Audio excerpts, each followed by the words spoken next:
तो हेलो दोस्तों, नमस्कार। फिर से आपका स्वागत है मेरे यूट्यूब चैनल मैजेस्टिक मानस में। दोस्तों, आज हम आपको कराने वाले हैं नवरात्रि के 5वें दिन का सफ़र। यानी आज 5वां दिन है नवरात्रि का, जो कि होता है माता स्कंद माता का दिन।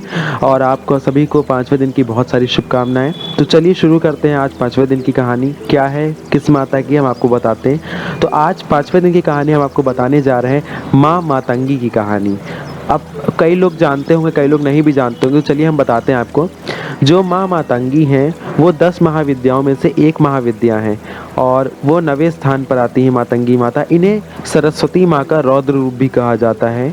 तो ये थी माँ मातंगी। इनका स्वरूप जो होता है वह हरे रंग का होता है, मतलब कि श्याम वर्ण होता है। और माँ अपने हाथ में खड़ग और ये मुंड की माला वगैरह लिए रहती हैं और इनके सर पर अर्धचंद्र विराजित रहता है। चलिए अब कथा की बात करते हैं, आखिर माता की कथा क्या है, तो वो शुरू करते हैं।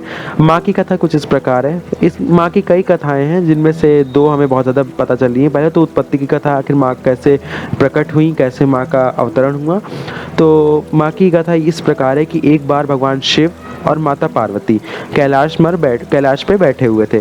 तभी वहाँ पर भगवान विष्णु और माँ लक्ष्मी प्रकट हुए। भगवान विष्णु और माता लक्ष्मी शिव और पार्वती जी के लिए कुछ खाने के लिए लेके आए थे, कुछ बनाकर व्यंजन लेके आए थे। तो शिव जी ने और पार्वती माता ने उस व्यंजन को खाया। खाते समय उस व्यंजन से कुछ निवाले, कुछ जूठा व्यंजन नीचे गिर गया धरती पर। और जो जूठा व्यंजन धरती पर गिरा वो सब समेट के एक देवी का रूप ले लिया और वही देवी बनी माँ मातंगी। जूठन के व्यंजन से बनी हुई देवी माँ मातंगी थी। ये तो थी माँ के उत्पत्ति की कहानी, आखिर माँ कैसे प्रकट हुई धरती पर। अब एक कथा जो सबसे ज़्यादा प्रचलित है वो ये है कि एक बार चांडाल स्त्रियों का समूह था। वो बहुत ही गरीब दरिद्र थी, उनके पास ज्ञान का अभाव था, इस तरह की स्त्रियां थीं वो। तो वो एक बार, लेकिन उनमें ये था कि वो माँ के ऊपर बहुत विश्वास करती थी। उन्हें माँ पार्वती के ऊपर असीम विश्वास था और माँ की बहुत भक्ति करती थी। तो एक बार उन सभी स्त्रियों ने सोचा कि चलो हम माता पार्वती के दर्शन कराते हैं। तो वो माता पार्वती के दर्शन करने के लिए उनके निवास स्थान पर पहुंची, यानी कैलाश पर्वत पर गई।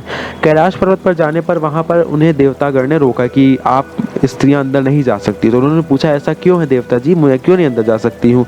तो उन्होंने देवता ने बताया कि देखिए आप अछूत स्त्रियां हैं, आपको कोई छू नहीं सकता और आपके यहाँ आने से कैलाश अपवित्र हो जाएगा और आप में ज्ञान का बहुत अभाव है, इसलिए आप माँ से नहीं मिल सकती हैं। और तो इतना सुनते ही उन स्त्रियों को बहुत बुरा लगा। उन्होंने कहा कि ये क्या होता है कि माँ तो सबके लिए बराबर है और हम लोग अगर दरिद्र हैं, गरीब है, तो उसमें हमारी क्या गलती। इस तरह से उन लोगों ने कहा, लेकिन देवता लोगों ने उन्हें वहाँ से भगा दिया। इतना करने के बाद वो सभी स्त्रियाँ अपने स्थान वापस गई और वहाँ पर वो बहुत ही दुखी हो गई थी। तो वो लोग, उन लोग के बहुत गरीबी थी, तो वो लोग जो भी मतलब रहता था उनके पास खाना, उसी में जो जूठा उठा बचता था वही वो लोग माँ को चढ़ाने लगी, अर्पित करने लगी। तो इतना देख माँ पार्वती बहुत प्रसन्न हुई और उनके पास प्रकट हुई, सभी स्त्रियों के पास। लेकिन जिस रूप में वो प्रकट हुई वो रूप था मातंगी माता का।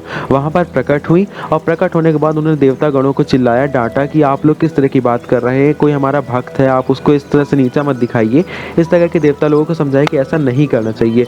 और जो स्त्रियों ने जूठन दिया था वो माँ ने ग्रहण किया। तभी से माँ का मातंगी स्वरूप की पूजा करी जाती है और सभी देवताओं ने माफ़ी मांगी। और मातंगी माँ का स्वरूप आप हमारे वीडियो में बैकग्राउंड में देख रहे होंगे किस तरह का है।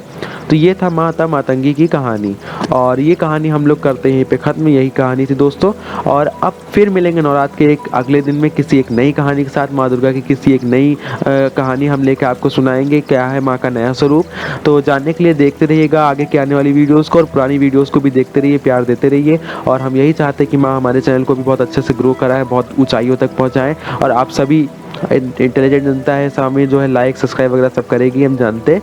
इसी के साथ हम आपसे लेते हैं विदा। जय माता दी।